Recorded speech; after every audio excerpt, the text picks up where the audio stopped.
Today at Commander Replay, we look at viewer-submitted deck number 3. Congratulations to Brian T on their win with Endrek Sahr Master Breeder.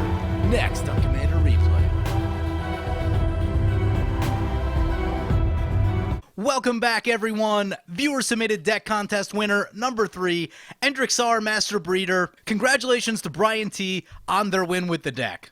Taking a look at our opening hand, we've got 4 lands and a Dark Ritual. I like this hand. Let's keep this. I tried one game with this deck already, and I kept a 2-land hand and then got punished for it. Even though there's 40 lands in the deck, started missing land drops, and that was pretty much the end of the game for me. Will-O-the-Wisp coming down turn 1 for the Lazav opponent. So as I mentioned, we're playing Endrek Sahr Master Breeder, 4 and a black for a 2/2. Whenever you cast a creature spell, create X/1/1 black thrall creature tokens, where X is that spell's converted mana cost. If you control 7 or more thralls, sacrifice Endrek Sahr Master Breeder. So this is going to be a mono black token deck. And the thing I like about this deck list as I was looking through it, there's a lot of cards in here that you either don't see or don't see that much of anymore that should actually work really well in this deck. So I was really excited since there's a lot of interesting and unique card choices in the deck. So I kind of wanted to show that off to you guys. And I'd also been thinking about building an Endrek Sahr deck anyway. I think it's a really overlooked commander. I really haven't seen too many people talking about it or playing it. I think there's actually a lot more potential than this commander leads on. That brings it to our turn 1. We draw a Scavenger Drake. Right here, we'll just lay down a swamp. Do we play this Mortician Beetle? Yeah, I guess we play the Mortician Beetle. But yeah, so I'm really interested to see what this commander can do. It's something that I've been thinking about building for a little while anyway, and I really like a lot of the unique card choices in the deck. So let's take a look at what our opponents are playing. First up, Lazav, Dimir Mastermind. Blue, black for a 3/3 with hexproof. Whenever a creature card is put into an opponent's graveyard from anywhere, you may have Lazav become a copy of that card, except its name is still Lazav, and it's legendary in addition to its other types, and gains hexproof and this ability. So Lazav essentially becomes a copy of the other creature while still being Lazav. Kind of interesting. A Trespasser's Curse coming down for the Lazav opponent. Enchant player. Whenever a creature enters the battlefield under enchanted player's control, that player loses 1 life and you gain 1 life. Who do they enchant with it? Oh, wow. So they put the Trespasser's Curse on Norin the Wary? With Norin the Wary coming in and out of the battlefield, like, basically every turn, the Norin opponent is going to be in trouble. Ooh, there's an Impact Tremors. Life totals are going to drop really fast in this game. We draw into an Innocent Blood. No reason to use that just yet. Take a look at this thing. I don't know what this is. Flesh Carver, 2 and a black, 2/2, Intimidate. Sacrifice another creature. Put 2 +1/+1 counters on Flesh Carver. When Flesh Carver dies, create an XX black horror creature token. So we can do some sacrificing, put some counters on it, and do some stuff. Sounds interesting. Drop a land right here. We probably, whenever another creature dies, you may put a +1/+1 counter on Scavenger Drake. I think next turn, we save the Dark Ritual and go for our commander next turn. In the meantime, we'll go to combat against the Norin opponent. Being that they already have one of their combo pieces down, that makes me pretty nervous. So we're going to want to start getting some damage into them. So we're down to 38 off the Norin triggers. Rain Academy Chancellor, there's a card you don't see. Whenever you or a permanent you control becomes the target of a spell or an ability that an opponent controls, you may draw an additional card if Rain Academy Chancellor is enchanted. Interesting. Looks like Urza's Saga. Argothian Enchantress coming down for the Ramos opponent. Continuing on our opponents, our second opponent is Ramos Dragon Engine. 6 colorless for a 4/4 flying. Whenever you cast a spell, put a +1/+1 counter on Ramos for each of that spell's colors. Remove 5 +1/+1 counters to add 2 mana of each color. Activate this ability only once each turn. Ramos is very interesting, usually a spell slinger deck. It's going to look to abuse the mana that Ramos can generate by playing some multicolor spells. Never know exactly what the Ramos is going to be up to, but you know that there's probably things like Conflux in the deck. Probably a number of the 3-color charms, since those play pretty well with Ramos and give you a lot of utility. Imperial Recruiter coming down for the Norin opponent. Bunch of triggers. Opponent finds a Grenzo Havoc Razor with their Imperial Recruiter. Comes back to our turn. Our life total is now 31. Lazav's at 41. Ramos at 34. And Norin down to 32. So we'll play the Swamp, cast the Dark Ritual, then cast our commander. Endrek Sahr coming down. We'll attack for 1 into the Ramos opponent, since they're not going to block with their Argothian Enchantress. I don't want to lose our Beetle just yet. If we fire off the Innocent Blood at some point, the Mortician Beetle will be a 5/5. That's nothing to sneeze at. Oh, and one thing I wanted to point out, even though this is the final winner from the viewer-submitted deck contest, I don't think anyone will be upset with me if I decide to show some decks that look really cool but weren't selected as winners. No action from the Lazav opponent. Passes with all their mana up. Only 3 mana. Not sure if they got land stuck or if they're sitting on a counterspell. Eidolon of Blossoms coming down, so looks like it's an Enchantress-style Ramos deck. Don't know that I've ever actually seen one of those, so it'll be interesting to see where this goes. More triggers for Norin. Grenzo Havoc Razor coming into play. Imperial Recruiter going to swing into the Lazav opponent. They can just block with Will-O-the-Wisp. Doesn't seem like there's a lot of benefit in that. Wow. So opponent blocks with their Will-O-the-Wisp, and their Will-O-the-Wisp goes down. They didn't even regenerate it. Interesting. Ooh, that's a Smallpox. We're going to wait on that. Right, so this turn we're going to play the Scavenger Drake, and now next turn we can play things like Innocent Blood and Smallpox, and our creatures are going to get a ton of +1/+1 counters on them, plus the fact that we're going to get a number of tokens off of this Endrek Sahr, which I also like. Don't want to lose any of our creatures right here, nope, so I'm not going to attack just yet. Lazav passes again. Well, they're definitely stuck on lands. They're really not going to like it if we fire off that Smallpox. So another thing that I noticed about this deck is running 40 lands, which I really like because that is a high land count, probably even 1 or 2 higher than it really needs to be for the mana curve of this deck. But I looked at 2 combo decks that I had played. I really like the concept of them. However, they were running really low land counts in them, like 26 lands and 32 lands. And that's just not enough. For a deck that has like 6, 7, 8 drops in it, your land count can't be that low. You can't rely on mana rocks to get that kind of mana consistently. If you're playing like 32 lands in your deck, that means that one of 2 things needs to be happening. Either every card in your deck costs like 2 mana or less, you're never going to see more than 2 or 3 mana throughout the course of the game, or you're playing a really high power combo deck that's going to win by turn 3 and also just doesn't need that many lands because the game's not going to go very long. And I mean, even as far as the high-power combo decks go, there aren't too many that are consistent enough where that should really be your game plan to try and win on turn 3. There are a couple that can do it consistently, and a bunch more that can do it every once in a while, but I really just don't think that's where you want to be if your deck can't hit turn 3 or turn 4 win consistently. If you're expecting to go 5, 6, 7 turns, then you're going to want a number of lands in there to make sure that you're hitting all your land drops. So Norin opponent going to go on the attack, swings in to the Lazav opponent. They're going to go the Rain Academy Chancellor. The goat ability on Grenzo is actually really, really good. You can really cause havoc on the board, thus the name Havoc Razor. But yeah, you can really cause a nightmare for your opponents because they can't leave up blockers and they have to attack other opponents, and so everyone's losing life. It's a card that I've wanted to explore a little bit more. I've run into Grenzo a couple times. There was one time in particular where they really, I think it was actually the first time we played Edgar Markov, they really got us good with the goad mechanic on Grenzo. That's an Oath of Jace coming down for the Grenzo, also using the Exile ability trick. Ooh, there's some card draw. Card draw is beautiful. So what we do right here is play the Swamp, play the Innocent Blood. Norin's gonna trigger. We're gonna sacrifice the Thrall. Innocent Blood is a card that I need to play more of. I use a lot of Fleshbag Marauder, but Innocent Blood is more or less the same thing, just that you don't get the recursion aspect of Fleshbag Marauder being a creature, but still a really good card. So we get a bunch of +1/+1 counters, 4 +1/+1 counters on our Scavenger Drake, and 4 on our Mortician Beetle. Use the abilities. Go always yes on the Scavenger Drake, then always yield. Go always yes to the Mortician Beetle. All right, we've got ourselves 2 5/5s and a bunch of tokens. Then we're going to lay down this Necropotence, Necro for 9. I Necroed for 7. That seems fine. That'll give us 9 cards in hand. We'll have to discard a few of them. Then we're going to swing really hard into the Norin opponent because they are making our life total drop very, very quickly. So we want to get them out of this game as quickly as possible. They go down to 10, so they're in a pretty bad spot now, which means that they'll be mostly dead by the time Norin keeps coming in and out of the battlefield, and by the time it comes back to our turn. Another Impact Tremor triggers, although our life total's getting low also, which is not great. And that brings it to our end step. We will discard, let's see. Don't love discarding lands, but it's probably the correct choice. Yeah, I guess we'll discard the Swamp, and the Swamp will get exiled. Oh, Necro, what a funny card. And pass our turn. Hopefully just no board wipes, really, is what we want to see. No board wipes or massive life loss. It's now starting the first player's turn 6. And we're in a pretty good board spot. We've got 2 large creatures with 2 5/5s, our 2/2 commander, and a couple of thralls. We've got the Necro down to draw a bunch of cards, and we didn't have an unrealistic start with this hand. Our only acceleration was the Dark Ritual, which is why I think Endrek Sahr is a really underrated and underplayed commander. There's a lot of things in Mono Black that you can do with sacrificing tokens every turn. Oh hey, that Eidolon of Blossoms is now an 8/8. We might be losing some life.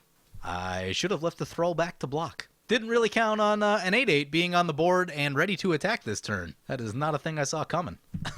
As long as we don't get ripped apart too hard by the Norin, I think we'll be all right. Oh, nice. The Eidolon's going to swing at the Norin opponent, not us. That is glorious. This is probably going to do it for Norin. Night Howler, huh? Pretty funny. Putting it on an opponent's card.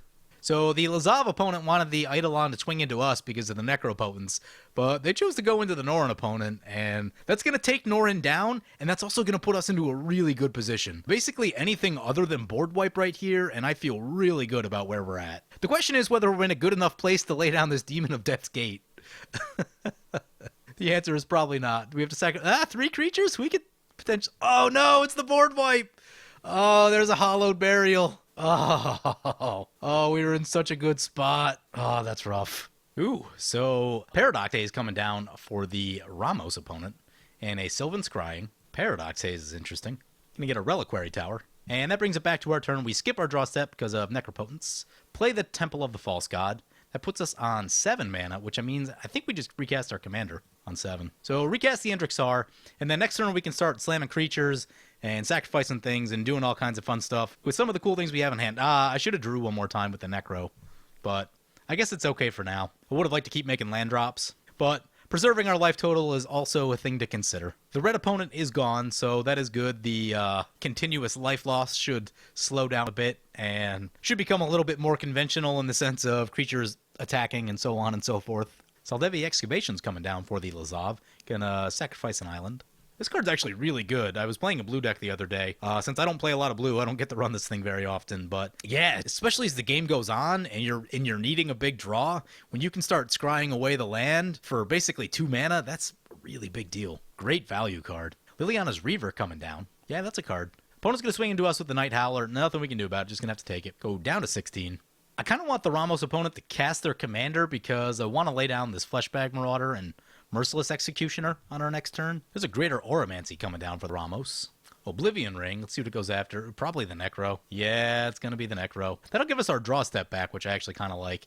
Our life total is low enough that using the Necro is sort of a risky proposition. So the one thing about shooting a Necro, I learned this from a game that I played against Brian Weissman in a 1v1, probably like 2 years ago. Once the Necro comes down and they've activated it, it's already done the damage. Shooting it now doesn't do that much because we drew like 7 cards with it or something like that. Sure, now it keeps us from being able to draw a ton more cards, but our life total is also low enough that we're not going to be drawing a ton of cards with it. So once a Necro's down and already been activated, it's not necessarily worth using a piece of removal on. Anyway, Ramos does come down, which is going to play into our plan very well. We draw the swamp that I was hoping for, so that's nice. Yeah, so let's get down this Thran Dynamo. Let's play a Fleshbag Marauder. Endrek Sahr is going to trigger. We will sacrifice a Thrall. Do we fire off the other one? I don't know. I don't know if it's really worth firing off the Merciless Executioner for the Night Howler yet. If we did, that would give us 3 more Thralls. We would sack one of them. We'd have 4 Thralls. Let's see.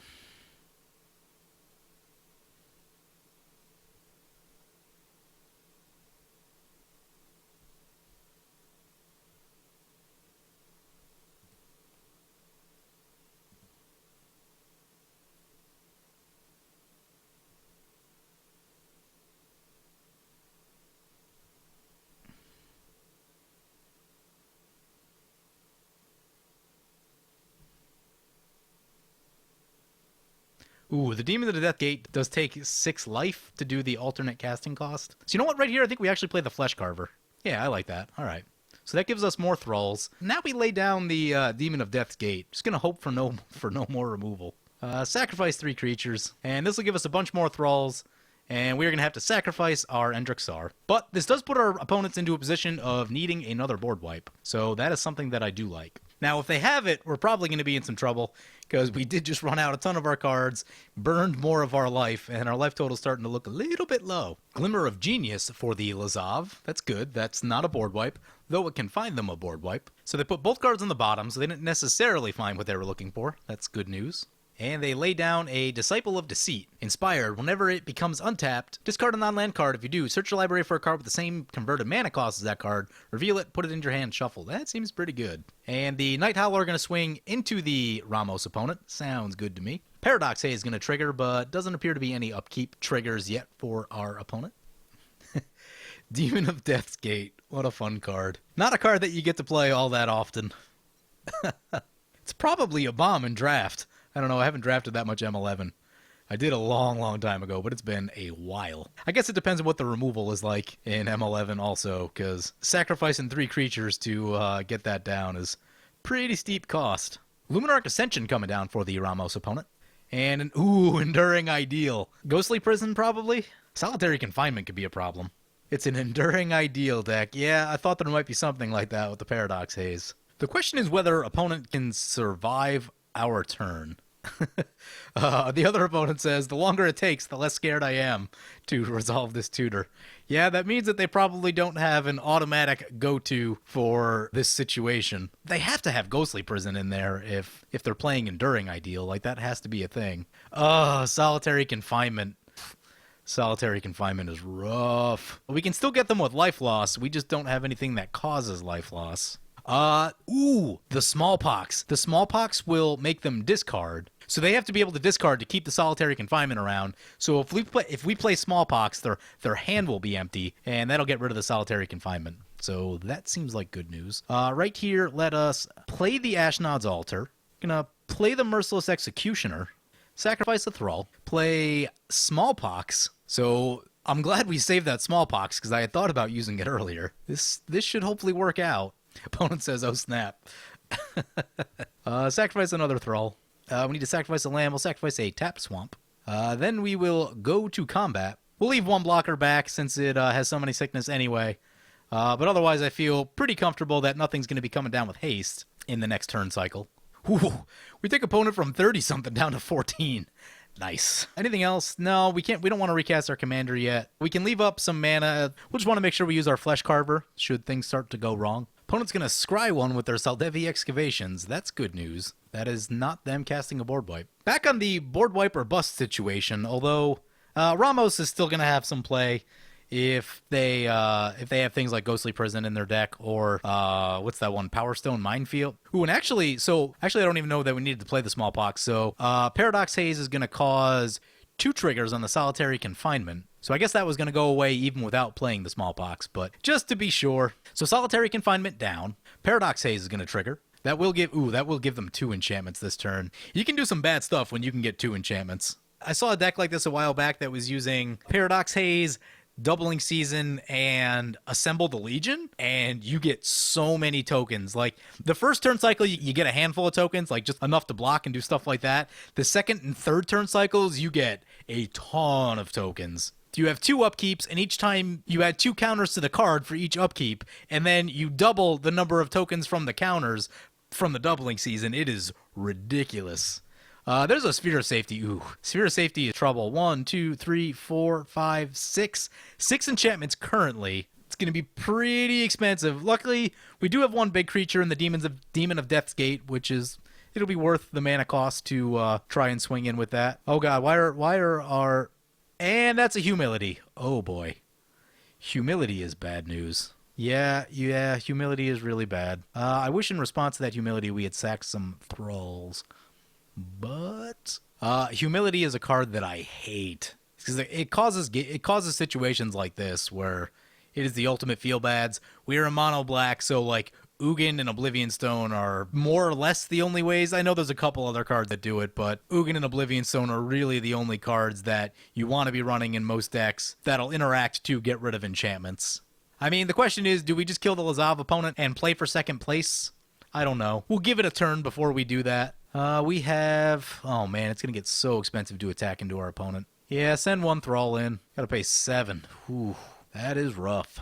Basically need Lazav to have like a Cyclonic Rift, but they're nowhere close to that on mana.